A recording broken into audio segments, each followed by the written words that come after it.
Students who attend UW schools will have to pay a little extra next year as the UW Board of Regents approves a tuition increase this afternoon. Political reporter Will Keneally joins us now with details. Will?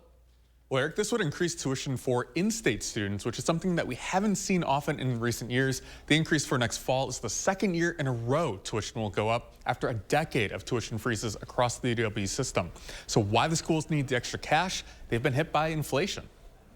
We have to look at inflation, right? We know this has been a big impact for us, particularly over the last couple of years. On average, we're looking at a 4.4% tuition increase across system schools. For UW-Madison, it's a little bit lower, 3.5%, or $397 more next fall. The hike includes an increase in room and meal plan costs, around 3%.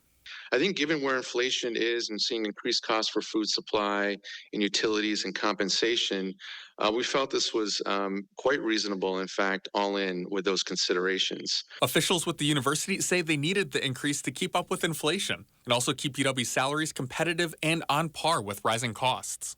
We're dealing with a situation where the real purchasing power of the people who show up and take care of our students has actually declined significantly in the last few years. They added, though, that a tuition increase is paired with other cuts. So both levers are being pulled. I think it's unfair to say that the entire process of inflation is passed down to the citizenship, because it's not. But still, this could be a surprise for some students. I think most students have been expecting this. It's just still going to be really hard on the finances. You know, it's hard to be a student. It's hard to afford rent. It's hard to even afford groceries sometimes. So this is just going to make it a little bit harder next year. Yeah, and Eric, all of this takes place ahead of next fall.